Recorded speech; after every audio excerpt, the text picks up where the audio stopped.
On the internet, there's a community for just about everything. Memes, challenges, conspiracy theories, but nothing's quite like Smosh. Back when YouTube was still a wild, unexplored frontier, two young creators, Anthony Padilla and Hecox, started making videos just for fun. Skits, jokes, ridiculous ideas, things nobody had ever seen before. And then somehow it exploded. Viral, monumental. They weren't just popular, they were pioneers. They became the first channel to hit 10 million subscribers. It was all going perfectly, until it wasn't. Anthony left, the company changed hands, Ian kept going, but the magic started to fade. Fans noticed, the world wondered, was Smosh over? But then, when the story seemed to finish, Anthony and Ian did the unthinkable. They bought the company back, and suddenly, Smosh was alive again. Bigger, bolder, and somehow different. But what really happened in between? How did the first kings of YouTube fall and rise again? But what even is Smosh? In the simplest terms, people call it internet comedy chaos. But if you zoom out, Smosh is a sketch comedy YouTube channel that began in 2005, created by childhood best friends, Ian Hecox and Anthony Padilla.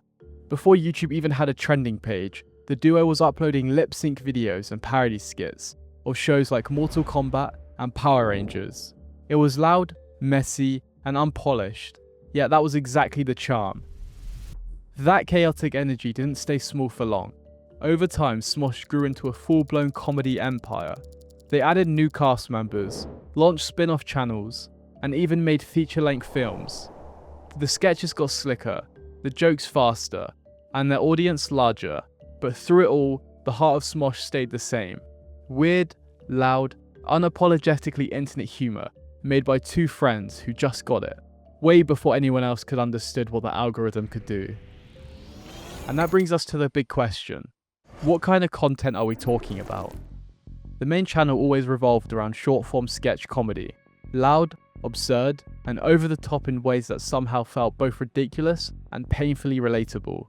Over the years, that meant everything from pop culture parodies like Pokemon in Real Life or Harry Potter deleted scenes, to original music videos such as the still iconic Legend of Zelda rap.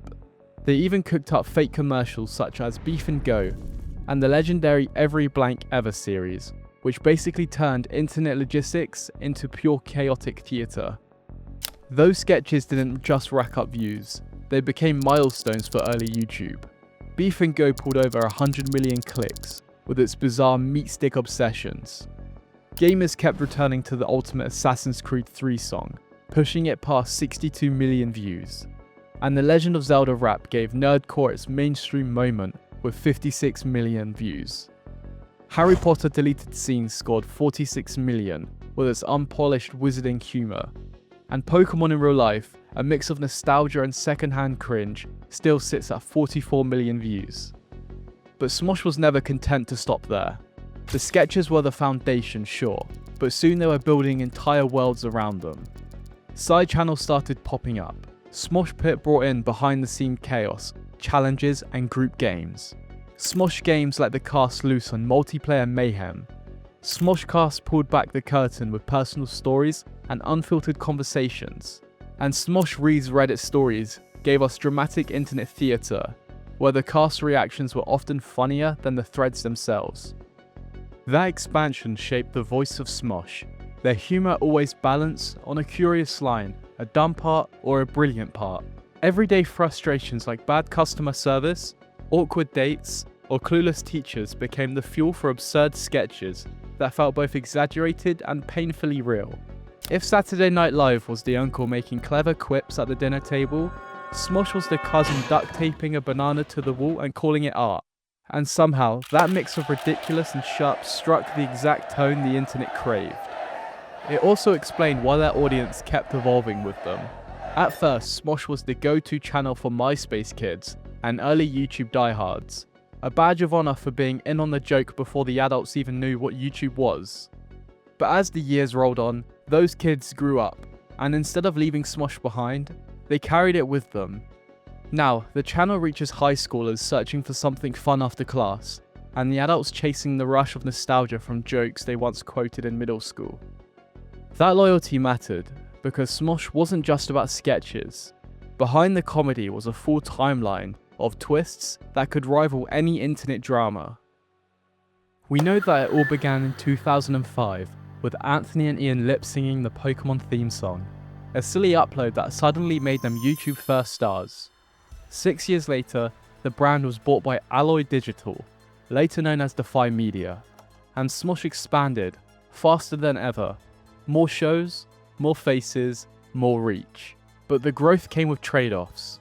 By 2017, Anthony felt boxed in and announced his departure, leaving fans stunned and wondering if the era of Smosh had ended for good. The very next year, everything came crashing down. Defy Media, the company that had bought Smosh and promised stability, suddenly collapsed overnight. One day the lights were on, the next day they were gone. Bank accounts frozen, staff left unpaid, and years of work scattered in the fallout. But even before the financial wreckage, there was tension bubbling under the surface. Longtime fans had started voicing frustration that Smosh didn't feel like Smosh anymore. With Anthony gone and the new cast members filling the screen, some viewers claimed that it had lost the original spark, the chaotic, best friend energy that it made back in 2005. For Ian, that made the collapse sting even harder. Not only had the company crumbled, but the fanbase itself was still questioning whether Smosh still belonged to the internet in the same way it once did. And it was an emotional devastation. Creators who had found a second home were now left without answers, scrambling to figure out what came next. Fans who had grown up with Smosh watched the headlines in disbelief as one of the YouTube's biggest empires seemed to vanish before their eyes. For a moment, Smosh was homeless, caught in the fallout of corporate failure. Then came an unexpected lifeline. Rhett and Link's Mythical Entertainment stepped in, keeping Smosh alive when many thought it was finished. It was a second chance, but the biggest twist was still years away. In 2023, the unthinkable happened. Anthony returned. Together, he and Ian repurchased the company they had started in their bedrooms all those years ago. What looked like the end had transformed into one of the most unlikely comebacks in creator history. A story not of loss, but of reclaiming something that never really stopped belonging to them. And the proof isn't just in the story, it's in the numbers. Nostalgia may have lit the spark, but the stats show that Smosh never truly left the stage. As of mid-2025, the channel stands tall with more than 26.9 million subscribers, and over 11 billion lifetime views. That's the kind of reach most creators only dream about, yet Smosh has kept it steady for nearly 2 decades. Since 2005, they've uploaded 2,000 videos, and each new drop adds to a library that fans have grown up with. And the audience is still there too, loyal, engaged, and clicking play. On average, Smosh racks up nearly 900,000 views every single day, and more than 26 million every month. Numbers like that aren't common, not even for creators at their peak, and yet, Smosh continues to pull them in with ease. That engagement translates directly into earnings.